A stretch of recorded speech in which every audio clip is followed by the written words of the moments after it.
Let's bring in the judge for his take on this complicated international investigation. Fox News senior judicial analyst Judge Andrew Napolitano. Man, to get to the bottom of this thing, you got to go through all kinds of international laws. Yeah, yes, you do. Now, the authorities in Istanbul have a good reputation. It's a good law enforcement community. Turkey is a secular country. The law enforcement is not a bunch of religious fanatics. They enforce the law. They prosecute it based on the evidence, not based on what we would consider biases or prejudices. And they have a good relationship with the FBI.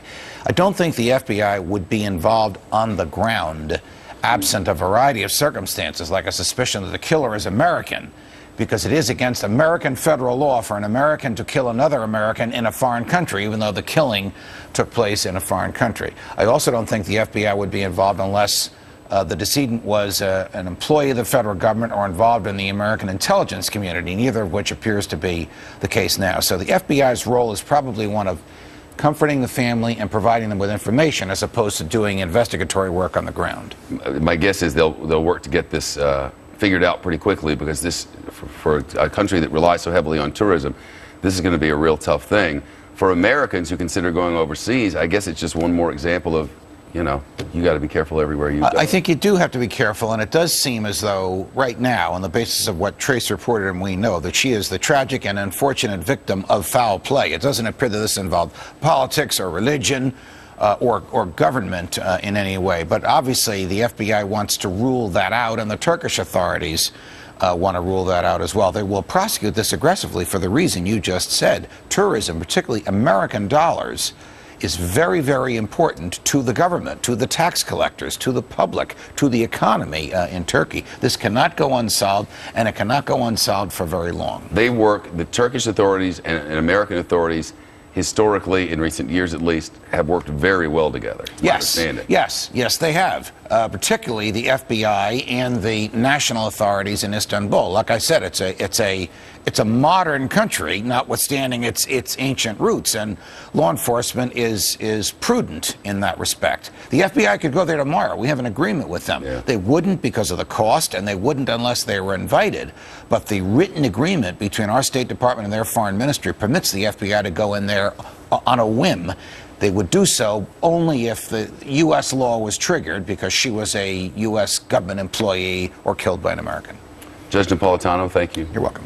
Murders have skyrocketed in the city of Chicago, from 435 in 2011 to 506 in 2012, and 2013 shaping up to be even worse. So, just for the month of January, 42 separate murders. Now Jesse Jackson, who lives there, begging for the federal government to help. We must not adjust to these murders. The killing of our very young. More than 40 have been killed this year already. The numbers greater than Iraq and Afghanistan. We need help. More help than we have today. We need federal intervention. And to make matters worse, the Chicago Police Department says it no longer is resourced to take every 911 call. Joining us right now, senior judicial analyst Judge Andrew Napolitano. Judge, do you blame them for saying we can't take every 911 call? We have to prioritize? Well, I blame them for saying that they're not going to take a 911 call. The police always prioritize. Just like an emergency room in a hospital prioritizes. You save life first and property second. But when they announce to the city of Chicago and to the world, we're not going to deal with property crimes, don't expect us to respond to 911, that sends a message to the bad guys that it's everybody is fair game if it's just a property crime. Homeland Security, there's a call out from Jesse Jackson to get Homeland Security involved in Chicago. It's a panic situation. That's not the job of the federal government. It's the job of the city of Chicago to maintain health and safety in the streets. But they can't afford it. Well, then they have to prioritize how they're going to spend their money. If we get to the point where the federal government is going to send federal police into the United States cities, A, we'd have to amend the Constitution to do it. B, that would fundamentally alter the relationship between the federal government and individuals, and the federal government and the states. There's simply no authority under the Constitution for the feds to do that. Now, I'm not talking about Reconstruction after the Civil War or or the weeks immediately after Katrina, where there were no local Yeah. police and they didn't have any resources whatsoever. I'm talking about ordinary, everyday law enforcement. The feds are not knowledgeable, they're not equipped, and they're not legally authorized to do it. Jesse Jackson should know that. The mayor of Chicago is his buddy. The mayor of Chicago is the buddy of the president of the United States. If they need financial assistance, they know how to get it. But there is no federal police department to put in Chicago or any city's streets. The president says one of the reasons why we need stricter gun laws is because of what's happening in Chicago. But you say they're stricter there than anywhere else. They're stricter in Chicago and anywhere else. Do you think it's a coincidence that the murder rate is so high? It's almost impossible to get a gun with which to protect yourself in Chicago. All right, so if you call 911, I hope your emergency ends up getting it's like hitting the lotto. Hopefully they'll show up. Andrew Napolitano, thanks so much. Pleasure, Brian. This is a Fox News Alert brand new reaction from the White House after a Justice Department memo raises questions about whether the administration has created the power to kill terrorist suspects, even if they are not involved in an active plot to attack the U.S. and their U.S. citizens.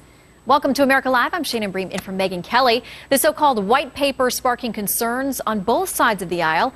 A bipartisan group of senators now calling for the president to release all memos related to this new drone policy, while the American Civil Liberties Union calls the document, quote, chilling. The DOJ seems to be arguing that the White House has almost the power to kill indiscriminately. Here's White House Press Secretary Jay Carney just moments ago. This president takes his responsibilities very seriously, and first and foremost, that's his responsibility to protect the United States and American citizens. He also takes his responsibility in conducting the war against al-Qaeda as authorized by Congress in a way that is fully consistent with our Constitution and all the applicable laws. All right, Judge Andrew Napolitano is a former New Jersey Superior Court judge and a Fox News senior judicial analyst. He was a vocal critic of some of the Bush administration's war on terror policies. Judge, what do you say to this one? Well, this one is carrying things to an extreme that most Americans won't recognize, Shannon, because as you stated so nicely in the introduction, a fair interpretation of this 16-page document and of Jay Carney, the president's press secretary, of Jay's interpretation of it is that the president, or, quote, a high-ranking U.S. government official, close quote, I'm quoting from the document, can kill anyone he wants, no matter what the laws say, no matter what the Constitution says, no matter what this president himself has said. That is nowhere justifiable under the Constitution, nowhere justifiable under federal law. In fact, federal law and the Constitution are to the opposite. Unless you are actually pulling a trigger or within moments of pulling that trigger or dropping a bomb, the government has an obligation to do its best to arrest you and charge you with a crime and prosecute you before it can indiscriminately kill you. In the case at hand, the 3 people killed were Americans. One of them was Anwar al-Awlaki, admittedly an anti-American cleric who the government says participated in plots against us. The other was his 16-year-old son and the son's friend, neither of whom had anything remotely to do with the reason for which the drones were sent there. All right, there is this letter we mentioned. It is bipartisan. A number of top-ranking senators, Republicans and Democrats alike, have signed on to this letter to the president, essentially saying we have grave concerns about what's being outlined here. They say it's vitally important for Congress and the American public to have a full understanding of how the executive branch interprets the limits and boundaries of this particular authority. And what they're saying here is that there's a lot of wiggle room in these definitions. And when you talk about being able to kill an American citizen, as you said, without the constitutional right to face a jury and all kinds of other due process and things, there's a lot of gray area there. And even if people would argue it's useful now because of someone like Anwar al-Awlaki, you always have to think of where it leads down the line. And you and I know from law school, one of the first things you learn is the slippery slope argument. Right. Well, I think the members of Congress have a couple of concerns on their hands, on their minds. The first is your argument that this power used today against an unpopular target might be used in the future by another president against a person the president doesn't like, but as to whom there's no moral justification for pursuing whatsoever.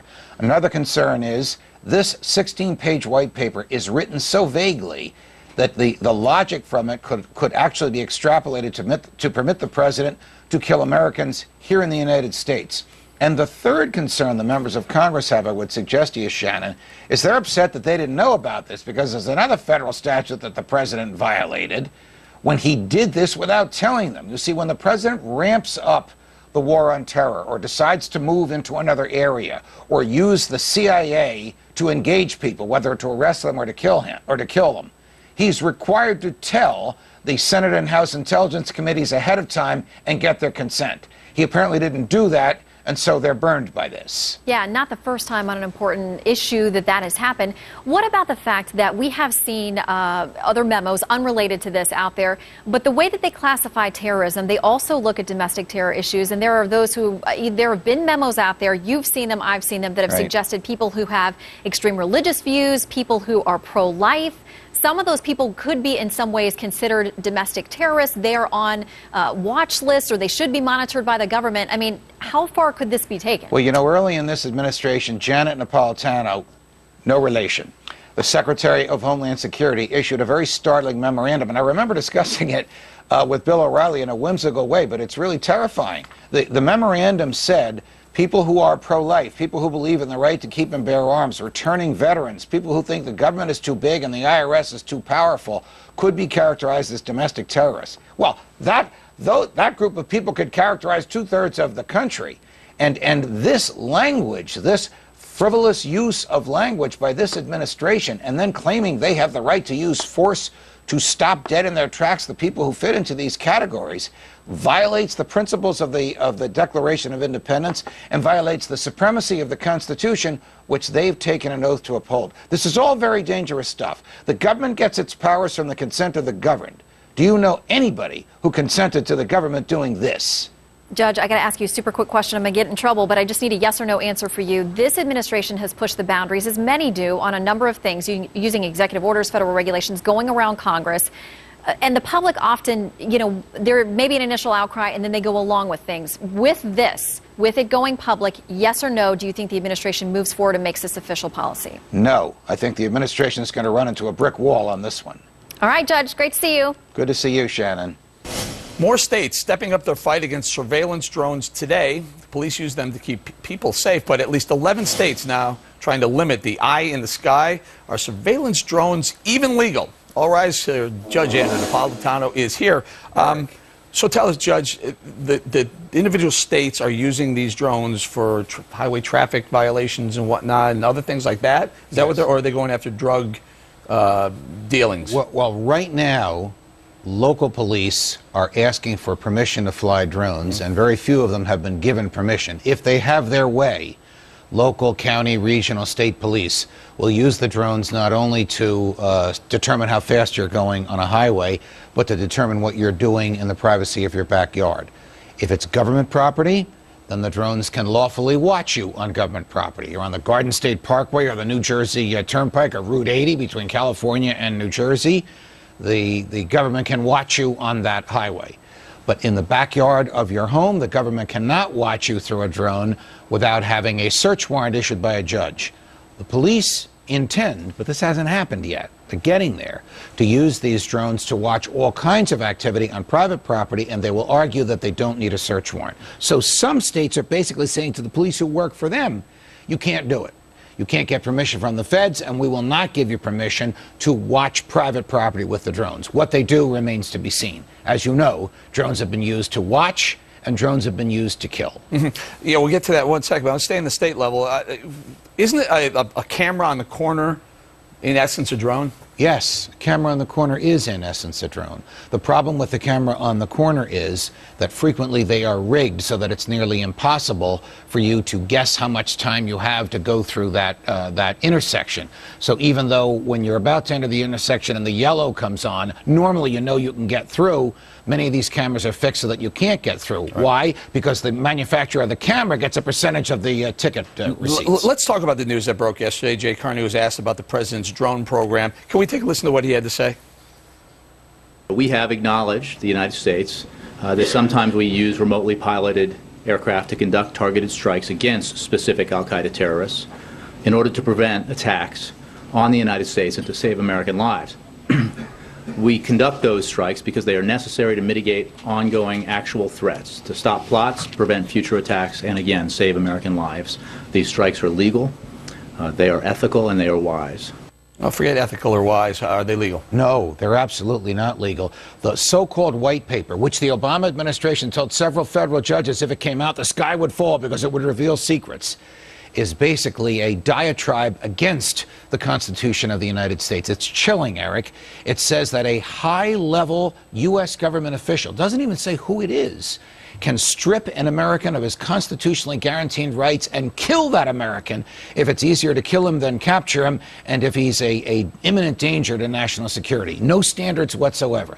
That is the power claimed by kings and tyrants, and it is the power that the Constitution specifically denies to any government. If the government wants to interfere with our life, liberty, or property, they have to do it through a jury trial. Judge, we don't have time to run the side, but Eric Holder, I believe it was 2009, almost used the exact same case for not waterboarding. Am I mistaken? You know, Eric Holder has been all over the place on all of these things, and you and I have disagreed on waterboarding. But one thing I think we agree with, and most of your listeners and viewers now agree, the president can't kill someone, and he can't delegate the power to kill someone. Only a jury can decide if a person is to be executed for a crime. Judge, we're going to leave it there. Judge Napolitano, thank you so much. Pleasure, Eric. Well, the ex-cop suspected in a series of revenge killings last week appears to have a vendetta against the LAPD for firing him back in 2008 for lying. He lost his badge after a disciplinary review board found that Christopher Dorner guilty of making false statements when he accused a fellow officer of kicking a mentally ill man during an arrest.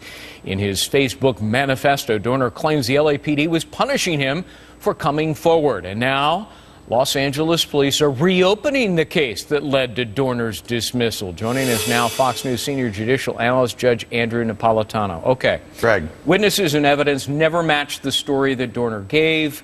He, made these false accusations a day after the trainer gave him a bad review. So his story never seemed to make sense. The trainer, the female police officer who was his trainer, is the person who accompanied him to arrest this mentally ill person, and he claimed a long time afterwards that she kicked the mentally ill guy in the head. The mentally ill guy testified that she did. The disciplinary review board, a district court judge, a trial judge, and an appellate court all found his testimony. So why are we looking at it again? The only reason I can speculate is, they really want to bring this guy in, and they may be sending messages to him to induce him to come in. If they can sort of get him to calm down a little bit, falsely engender the belief in him that maybe he's going to have another trial, which would be the least of his issues if he comes back in. He's probably going to be tried for murder first if he comes in alive. He might turn himself in. That might be their hope here. But as for the law about reopening, it's just too late. It's too little too late. No purpose can be served. This is a closed case.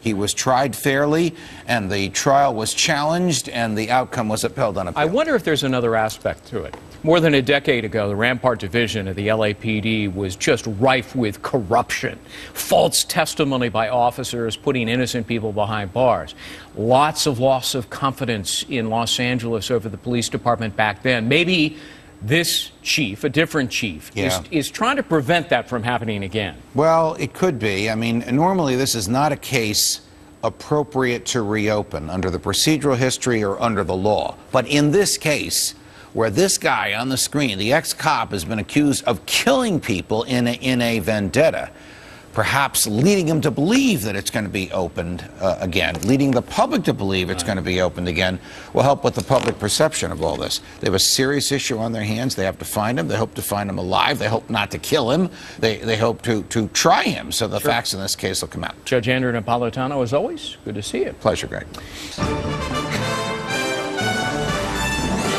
All right, in an effort to rein in the president's use of drone strikes, a group of senators have proposed forming, get this, a so-called assassination court. The court would review the drone target and whether he or she should be taken out. In his 4 years in office, President Obama has approved using of drones to kill suspected terrorists, even American citizens, more than 350 times. So does the president need to be reined in? Is it possible for this court to function effectively? Let's ask Fox News' senior judicial analyst, Judge Andrew Napolitano, author of the book that's now out, Theodore and Woodrow. Judge, are you for this panel? Well, no, I'm not for the panel, and I don't think the panel is consistent with the Constitution at all. The very idea of a panel that somehow judges meeting in secret could authorize the president or someone whom the president designates to kill people presumes that the president and the judges have the power to do this. They don't. The Constitution specifically, well, back up. The Declaration of Independence guarantees your right to live. It guarantees your right to life, liberty, and the pursuit of happiness. The Constitution says if the government wants to interfere with your right to life, liberty, and the pursuit of happiness because it believes you've done something wrong, it can only do so through due process. Due process means declaring war on a foreign country or putting somebody on trial. If a person is driving in a truck in a desert in Yemen, no matter what his intentions, he's not actively engaged in any warfare against the United States of America. It is absolutely criminal for the president to kill that person and for a judge to authorize it. The authority simply doesn't exist, and it's denied expressly by the Constitution. But how about this? If you have proof, which you do, you know that he inspired and trained the underwear bomber. You know he inspired Hassan over at Fort Hood. You've seen the letter. You've seen the paper trail. Just because he was born in America, he shouldn't be allowed to live.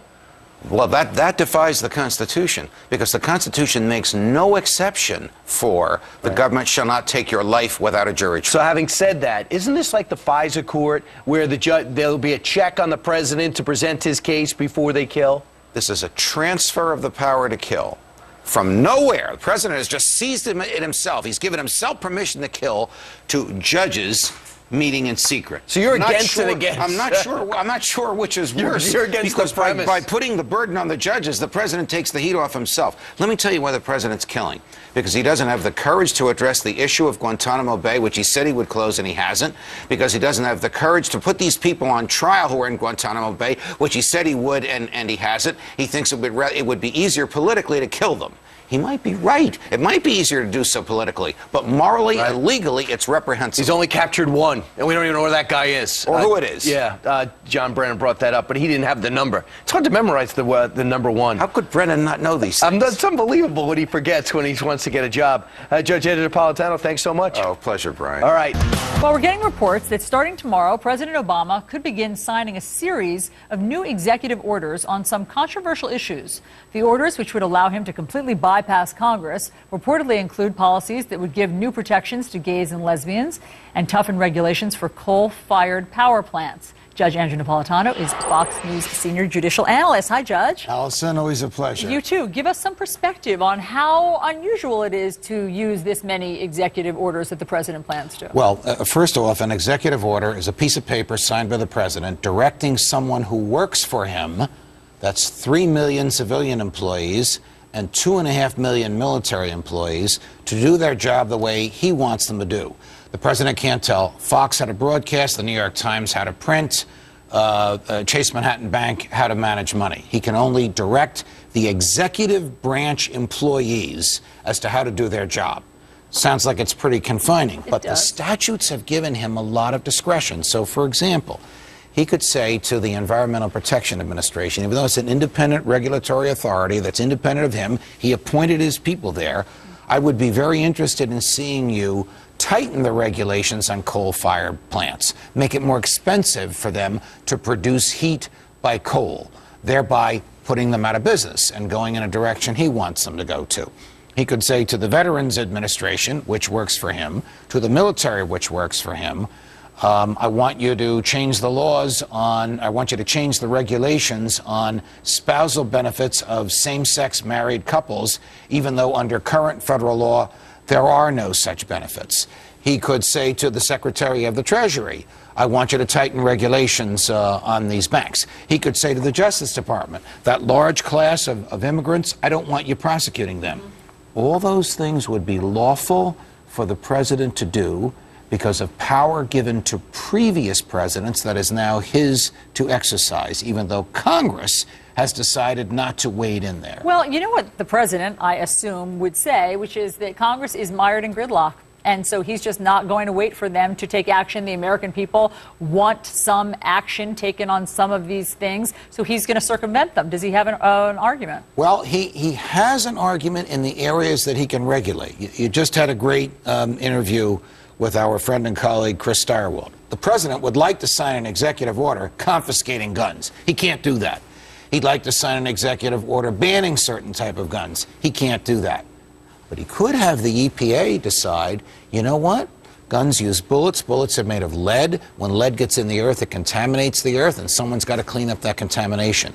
So let's charge the bullet manufacturers for the cost of cleaning up the bullets when they hit the earth. That would increase the price of bullets, which would effectively be a tax. Would Congress have enacted the tax? No. Who's going to enact the tax? The EPA.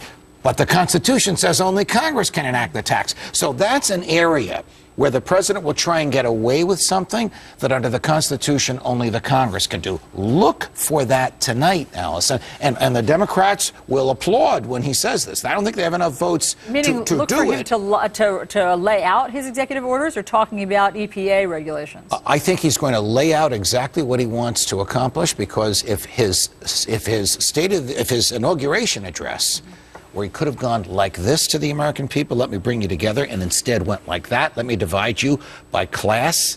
If that's any indication of what we can expect tonight, look for a strident, big government, hard left path to be laid out by him. And one of the sheet anchors of that path is gun control, because the government thinks it can keep us safer than we can keep ourselves safe. Judge Andrew Napolitano. These are exciting times, Ms. Camerota. Indeed they are. Thanks so much for helping us understand them. Pleasure.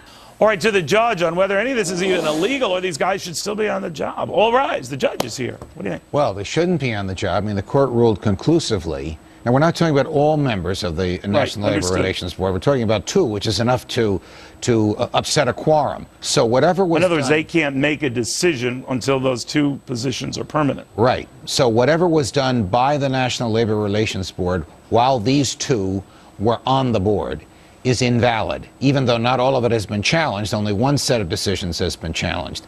I would think the Supreme Court will uphold this, and that will cause the NLRB to have to go back and do over, as Fred just said, everything that they've done. Now, this could be cured in the future if these nominations are now confirmed by the Senate, but that wouldn't make lawful the unlawful decisions they've already made. They've really created a mess for the taxpayer, for management, and for labor. Why does this keep happening? Though under Democratic presidents or Republican presidents, you have an out-of-Senate appointment. I mean, why can't we just, both sides, you don't like these characters, don't vote for them? Because the president has too much power under our system, Republican presidents and Democratic presidents. Well, he argues that he was being blocked with these, and so this is his only choice. No, the Senate has the right to block. And if the Senate doesn't want to confirm his nominees, then there is no NLRB, because there's not a quorum. That's the answer. His own Senate, his own party blocked these people. We don't know why, but they didn't vote to confirm them. But Judge, add that up with the executive actions he's taken and all this other stuff. That's not very constitutional, is well, it? last night, most respectfully, he sounded like a prince or a tin-horn dictator who basically said to the Congress, do what I want you to do, or I will find a way to get it done. That is not our system. In our system, the president doesn't write the laws. He enforces the laws that the Congress has written, whether he agrees with the laws or not. And he can't enforce laws that don't exist. He can't make them up on his own, any more than he can appoint these people to positions where there are not true vacancies. He deserved the slapdown that he got from the Circuit Court of Appeals in the District of Columbia, right underneath the Supreme Court, and he will probably get another from the Supreme Court itself. But he's tried to defy them. But you've reminded me, a lot of presidents sort of, sow their oats and sort of push how far they can go. FDR, other George presidents have done this. But it's not the first, and it won't be the last. Different? Is this president, either the series of moves, the executive actions, the appointments, what have you, adding up to be more than others? Unusual? Each president does it more than his predecessor, because they use the predecessor's behavior to justify what they're doing. So George W. Bush did it more than Bill Clinton, who did it more than George H.W. Bush. And Barack Obama is doing it more than George W. Bush did. And he's doing it in a very, very strident, leftist, progressive, as in Woodrow Wilson, way. Not in a way that the Congress has authorized.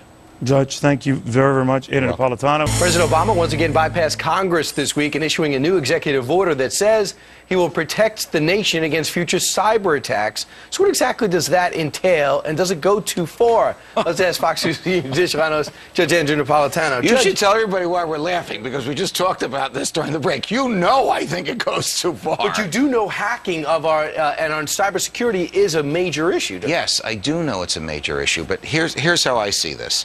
The internet, as we understand it today, is the freest marketplace in ideas that the modern world has ever known. Right. You can say whatever you want, to whomever you want, whenever you want, however you want, and the government can't regulate you, the government can't punish you, and you don't need the government's permission. That's terrific. Because if the government enters in this, soon you will need their permission. They will punish you, they will restrict you, and they will know what's going on. And your freedom of expression will shrink, because you'll say, my God, do I really want to say that when the government's watching? Those crazy emails you send me every afternoon, right. Do you want the feds to know about them, Brian? Well, I think it's about time you start sharing some of those crazy emails. But, for example, the government wants to provide LifeLock for the Pentagon. Provide what we offer now is some type of protection, because we don't want all our secret cables to be exposed by idiots like the one we just had. Absolutely, and that's different from what the president did the other day. The government has an obligation to protect the Pentagon. The government does not have an obligation to protect you or Fox News or me or the New York Times. So what's the government going to do? The government's going to share information with major internet providers, and pretty soon it's going to say to the internet providers, all that information we gave you about us, we now want information about you. We want to know about Kilmeade's emails. We're worried about him. We need to know who he's emailing so that we can keep him safe. Baloney. Leave us alone. The internet is fine. Protect the government, protect the Defense Department, but leave the rest of us with our freedom and our privacy. Now, if you're going to interfere with the internet, should it be done by the command of one person, the president, or should it be done after a great national debate and by the Congress? And you had an example of Quest real quick? What happened in Quest Communications? When the Justice Department 10 years ago went to the 5 telecoms and said we need permission to wiretap without warrants, and Quest said no, the CEO ended up in jail. And that's what you worry about. Yes. Judge Napolitano, thanks so much. Pleasure. All right, Brian. so he's worried about it. Send me those emails. All right, and Senator John McCain is just as upset as you. Much for that. Let's go to the judge now. Peter's not my friend. Andrew Napolitano, I love Peter. To talk more about what all this means, and only here do we get this. In the middle of this. I love being here with both of you. That's exactly. No matter who you like or dislike. And we love you right back. The diplomatic answer we're looking for. Everybody that comes in here are all our security experts. Tells us, boy, this is a big threat. We've got to do something. But are you worried about it? Yes, I am worried about it, and it starts with a smiling face. Remember, Ronald Reagan once said the 9 most dangerous words in the English language are, quote, I'm from the government. I'm here to help you, close quote. So basically, the Deputy Department of Homeland Security Secretary, you just ran a clip of her, is saying, we're going to share our information with you. We're going to help you by telling you what we know. That's the beginning of the end, because the next step is, well, we gave you all this information. Now we need access to yours. Look, the Internet, as we know it today in 2013, is the freest marketplace for ideas the modern world has ever known. It can take care of itself. If the Chinese attack the New York Times knows what to do about it, knows how to resist it. It doesn't need the mentality of the people who run the post office to try and protect them. And that's what will happen. What will also happen is the government will know too much about us, and the government will not be able to resist the temptation to censure us. Now, can the president do this on his own? No.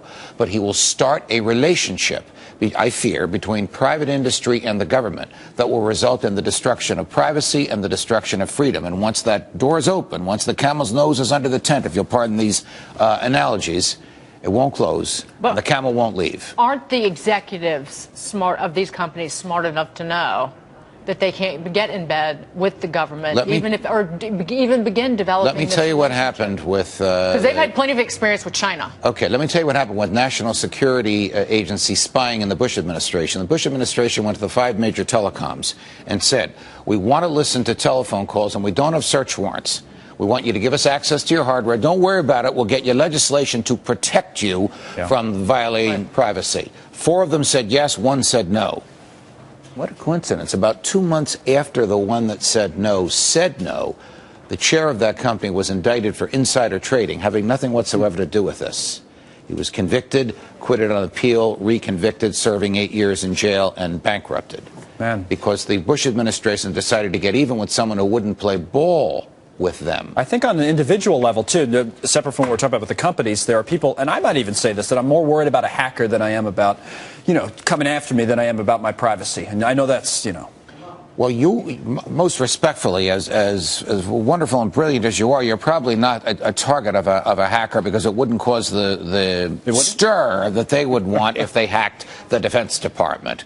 But it's a concern for individuals. People are worried about or the New York Times. Well, but they're not worried about it until they are worried. You can take care of yourself. And your internet provider can provide you with the software that you need to protect yourself without the government knowing what you're saying in those emails at 3 in the morning. Thank you, Judge. On your way into Imus. Thank you, Judge. We do love you. I don't want to get his emails involved. Confidential Justice Department memo obtained by NBC News reveals that the U.S. government can order the killing of any American citizen believed to be associated with al-Qaeda. So Fox News senior judicial analyst Andrew Napolitano is here. Going to hear a lot of talk about this with the CIA confirmation hearings beginning for the new director-to-be, John Brennan, if he's confirmed. So your take on what we've been hearing about drones and the legality of them. Well, federal judges and ordinary citizens have been seeking the legal research on which the government has relied for its claimed authority that the president can kill Americans overseas if he believes that they are in imminent danger of harming the United States national security. And the government has resisted this in every forum. And in most forums, it has succeeded in persuading federal judges this information can't be revealed because it'll violate national security secrets. Suddenly it shows up in an NBC newsroom earlier this week. It could only have come from a governmental source. So they really have made fools of the federal judges who've spent hours and days and weeks struggling over the laws involved here.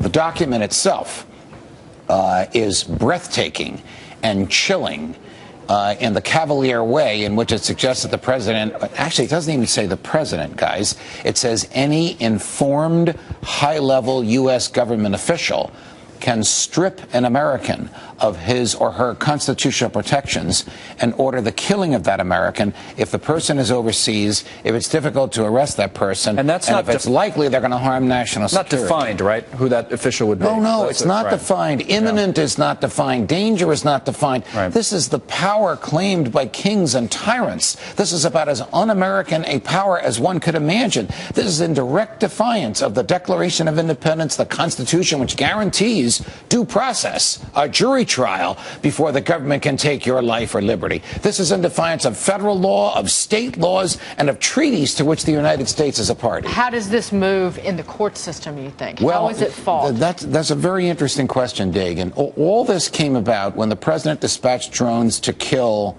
New Mexico-born, admitted al-Qaeda-affiliated Anwar al-Awlaki, New Mexico-born, an American citizen. And he sent a follow-up drone to kill Mr. Awlaki's 16-year-old Colorado-born American citizen son, and the friend's American citizen 16-year, and the son's American 16-year-old friend. Their grandfather filed a lawsuit to enjoin the president from killing them before the drones were sent. And a federal judge said, well, there's no standing here. How do I know what the president's going to do? You can't stop the president from breaking the law in the future because the Justice Department claims the president always obeys the law. Now that lawsuit has been revived because we now know that the president admits that he did send the drones to kill them. So in the context of a lawsuit, a federal, by survivors, a federal judge, to get to the answer to your question, may decide whether or not the government can do this. Now, I submit the Supreme Court has already decided it, because the Supreme Court basically told the Bush administration in 5 or 6 Supreme Court opinions, the most notable of which is Hamdi, saying you just can't take a person and try them before some cockamamie court. It's got to be a court authorized by the Constitution. And the Supreme Court said the sort of trust us argument that the government says doesn't wash because the Constitution won't let it wash. You're going to go today, but this reunion, as I said at the outset, much more on this the next few days. Judge, thanks. Absolutely. Pleasure, guys.